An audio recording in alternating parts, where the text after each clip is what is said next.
Dead End Hip Hop. You already see who it is, man. It's me and Ken. And on the screen, you may or may not know who this new artist is. But look, like we've been saying, ever since we got the new studio, man, we taking it back to the basics. We used to be able to put y'all onto new and up and coming artists. We kind of went away from it a little bit. You know, we would always share projects. Also subscribe to D365 because that's exactly what we do there, and driving force as to why we created that YouTube channel and the podcast. But on the main channel, it's been a very long time since we've done an interview, regardless if it's an up-and-coming artist or an established artist. So today, I bring to you KHARI.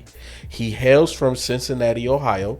You know what I'm saying? Shout out Cincinnati. Shout out Mr. Disrespect. You know what I'm saying? Shout out that Negro over there. If you are part of the dead end sphere, then you know who the hell Mr. Disrespect is. But KHARI, what up, man? What it do? What's going on, man? Thank you for having me, man. I'm honored for sure. Thank you. Nah. It's a pleasure having you. And off camera, I was saying, you know, what was gonna lead into my first question, and this is where we're gonna get started. So, Rel, me and Ken know Rel really well. You know, we play in the Madden League and all that type of stuff, and he sent us some of your joints. You know what I'm saying? As he was working on them, and I was like, oh yeah, nah, this is dope.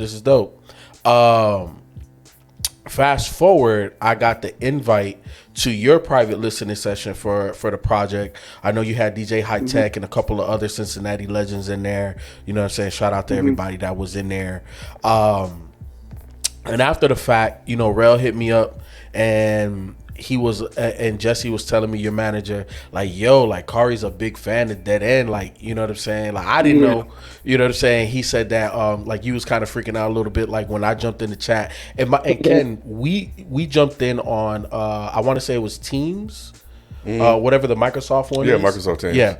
And that shit has my government name. It doesn't have Feefo 24/7. So KHARI recognized me off of my government name, which was crazy.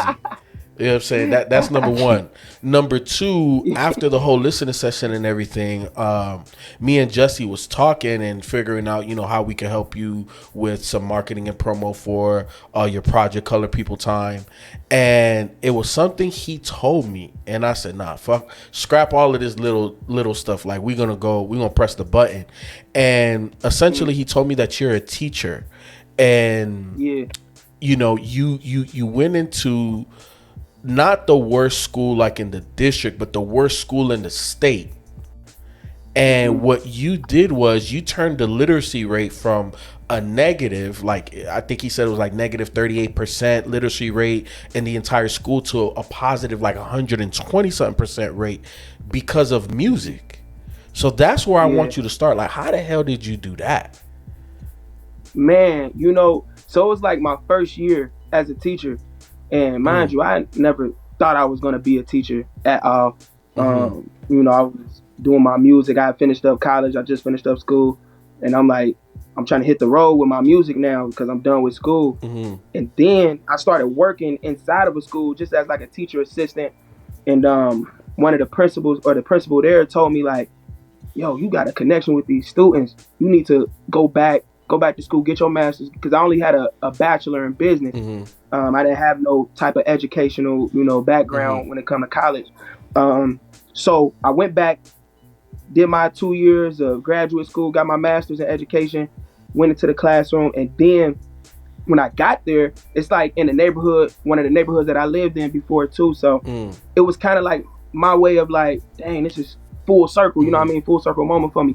And then once I got there and seeing how, you know, reading levels was down, mind you, this coming post-COVID, I'm like teaching right when kids finally coming back into the classroom. So it was already, you know, playing from behind, trying to get them back up to speed. And I just started thinking like, yo, I do music. These kids love music. They always coming up to me, you know, and mind you, they found my music online before I even got there. They like, oh, our teacher a rapper. I'm like, oh man. Yeah, so fast forward, I'm like, okay, let me incorporate, you know, hip hop into my curriculum. And at first it just started off with just doing a song, making a song to one of the books we were reading. then it blossomed into like an entire curriculum that I created, where I got an entire studio set up in my classroom. I use it for fluency, reading fluency, use it for comprehension, use it for decoding words, and just raising literacy. And yeah, we raised the reading levels was 30%. I raised it in 1 quarter up to 110%, and it was the highest in the district. And it was like my first year, and I was just like, man, I think I found something to where we can really, impact these kids and get these reading levels up. So it was just like, man, a humbling moment for real, because like I said, I never saw myself doing this, line of work. I'm like, no, I'm a rapper. But then I just realized, like, rap is like my medium, it's more so like my language that I speak, and I want to be able to impact with my music. So that's kind of where it went, man. And then from there, I just kept refining the curriculum, and now it's where it's at and seeing results. So yeah, that's where it's at right now. I'm glad that you talked about the impact of your music, and that was the main reason why I wanted to do this, because I was like, yo, like, that story is crazy, and people got to know that story. But your music, I always talk about this, man. Like, I need people to peel back layers and be honest in their music, and I feel like you did that on this project on Color People Time. But I want to take it a slightly different place. Did the lyrics influence the production, or did the production influence the lyrics?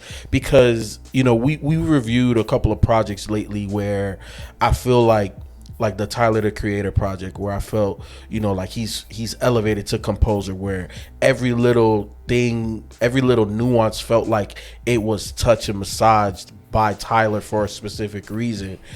I get a taste of that, but I don't know if it's like all the way. So again, that's why I ask, did the lyrics influence the production, or did the production influence the lyrics? I think it's like a happy marriage for real. Some of the ideas that I had on the project was already, something that I was planning. I already had the concept. I knew I wanted to go into this direction with this concept of, Color People Time and what it means. But, I would lay a verse, send it to Rail, and he'll do something else to the beat. He'll add more to it post-production wise. So I would say he did a lot to enhance, like, on the post-production side. But it was like kind of this, I would tell him like, hey, I want to use this sample because I love this song, and this is what the message I'm trying to convey, and through this song, because I love this song so much. So let's sample this, and then from there he'd take it in an entirely different direction.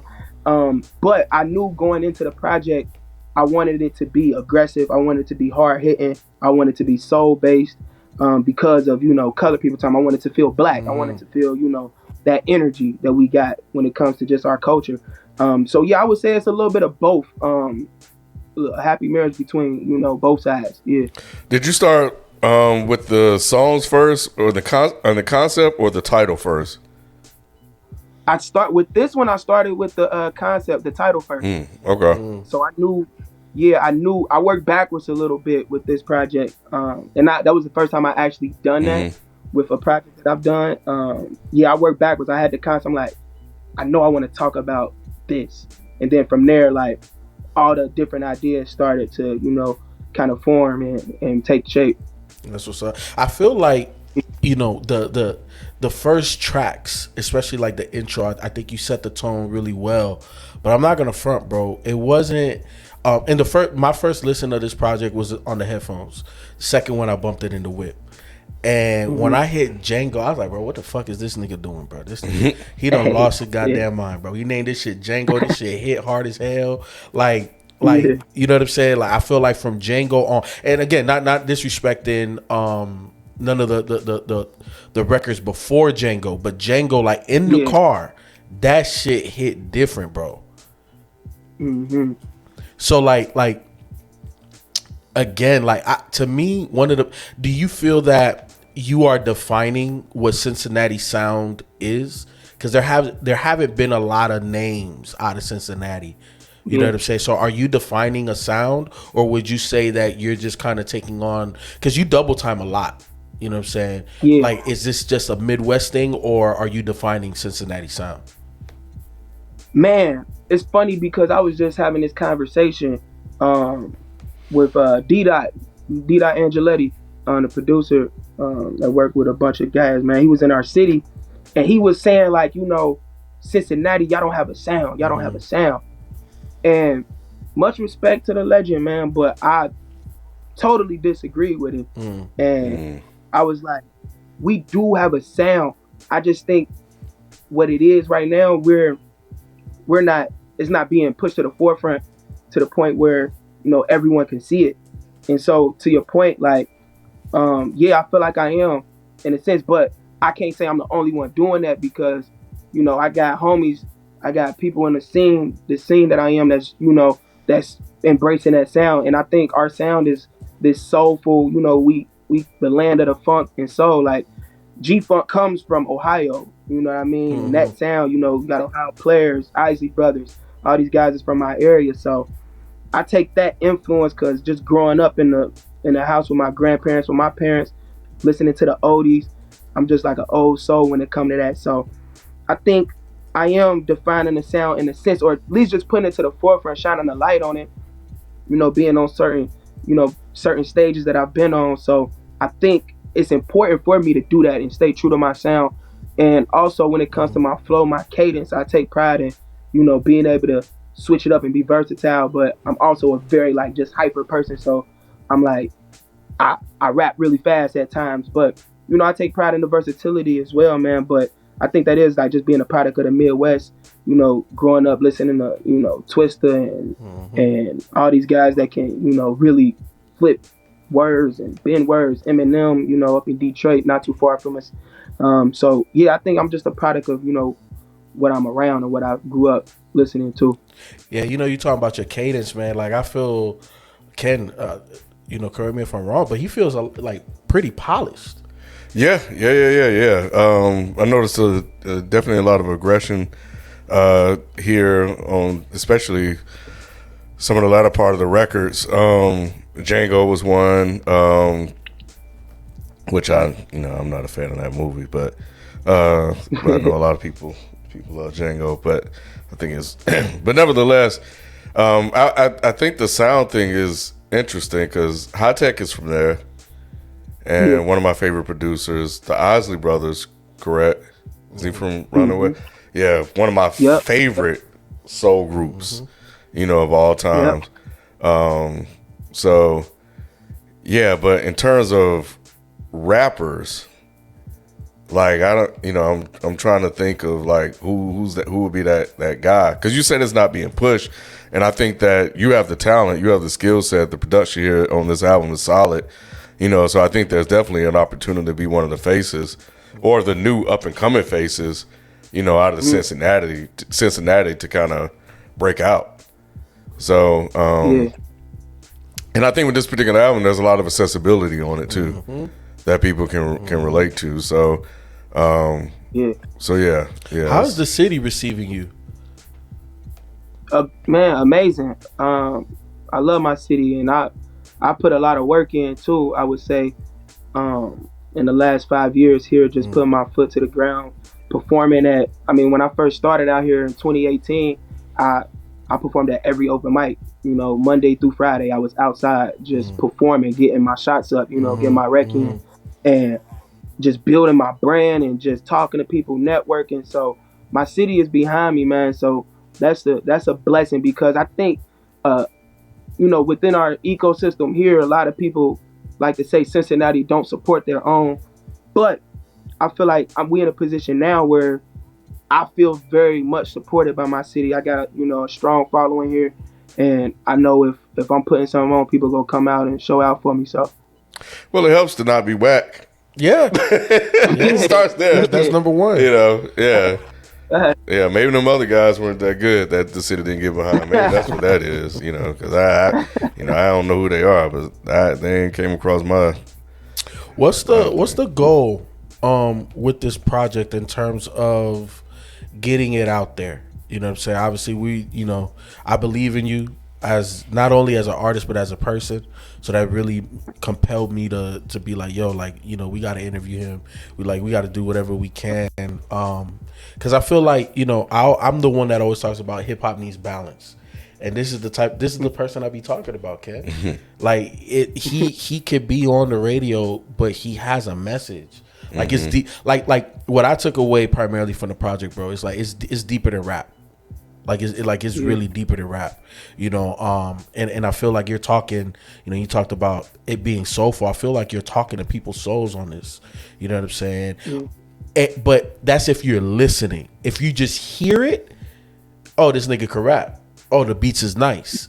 You know what I'm saying? But Ken, we're nerds when it comes to this hip hop shit. So we listen multiple times. We try to catch certain things. You know what I'm saying? And I feel like this project is it's gonna be a talking point. Like I feel like whoever listens to this is going to have a conversation. Like, yo, like this was dope. What did you feel about this beat? How you feel about the artist? You know what I'm saying? Like this is not just like, oh, okay, cool, next project. Like no, like we have to stop. We have to talk about what happened here. But for you, like, how do you measure success? Like, how does Colored People Time in your eyes? How is it successful? Man, that's a great question, man. That's something I've been, you know, battling with this journey that I've been on. And I think every project I redefine what that looked like. I know in my last project, I was like, yo, I need this amount of streams on it. That's going to be it. And I need, you know, a placement on a playlist. But with this one, man, I'm looking more so with this. I know the music is great, and I know how much effort Darrell and I put into it. So my measure of success with this is being able to go out on the road and touch different markets and touch different people with this music and get in front of people. I know my biggest thing I always say, if I put me in a room, I'm gonna win people over. You know what I mean? I just need to get to the room, and that's the biggest thing for me, like getting to that room. So the main thing with this is being able to tour this project, being able to hit different markets, different regions outside of my state and outside of my tri-state, being able to get to places where I know people will feel what I'm saying, feel these songs, and grab onto them. And I know once I get there, I got them, you know. And then the next piece of it is for me being able to like independently move this project in a way where I can see, you know, real tangible what's the word I'm looking for? Results, in a sense, because streams to me don't really show what, you know, success in music anymore, because it's all whacked out. So how I'm selling this project directly, and I want to be able to, you know, get this directly to people and have them purchase it. If they want to purchase it, that means a lot to me, because it's like, oh, you really like it a lot enough to be like, oh, let me buy this, let me spend $10 with this guy, because I really felt his message, I really felt the lyrics, I really felt the beats, the production, everything was hitting for me. So if you want to spend money with me, I feel like that's the, you know, biggest thing for me as well. But yeah, those two things is how I'm kind of measuring this journey with this project. But the main thing is being able to go, you know, get in front of people and touch the people. Yeah, shit sound like holler at UMG. They'll probably take care of some of that for you. Don't comment on that though. Right. Yes. Be quiet. Be quiet, Carl. Hey, but you said you started in 2018. Yeah. Okay. I dropped my project in 2019, titled Cincinnati, after my city. And that's kind of when I hit the ground running. But I dropped my first single on DSPs, like first song I ever like actually put on DSPs was in 2018. Okay. Influences. Oh man. Kendrick, of course. J. Cole, obviously. Jay-Z. Nas.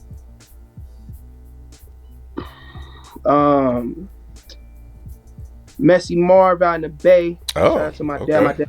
My dad's from the Bay, so I got like a lot of Bay influence. So Messy Marv, E40, didn't expect that. San Quentin. Okay. Like that pocket of people over in San Francisco, I love that. And then Vallejo as well. Okay. Andre 3000, of course. Trying to think, man. K Reno out of Houston. One man, like just conceptually and just storytelling, he's been a big influence on me. Oh, and Crooked Eye, I would say. I definitely hear that. It's like a gumbo of rappers, because you name the normal, of course, yeah. set of rappers that you got, but Messi, K Rhino, I didn't expect that. So that'd be interesting to hear all of those different type of influences in your work, to see how you integrate some of that, intentionally or unintentionally, if it's just it just happens naturally. So damn, that's what's up. So yeah, you definitely be paying attention as a student of the game. Oh yeah, absolutely. Huh. Yeah, no, you can't rap as good as him and not be a student, or at least not like, because Vince Staples raps dope as hell. He be like, he not really a student, but he had influences, dog. You can't be that nice and not have influences. Like it's impossible. Yeah. KHARI, I'm gonna get you out of here on this last question. What is your dream collab? Like the dream artist collab, and then your dream producer collab. Okay. Dream artist collab. Do it got to be rap or? It could be whatever. Stevie Wonder, he's my favorite artist of all time. I always wanted to work with him. So you getting brownie points from Ken right now. Like Stevie, for sure. Dope. Producer. Ooh.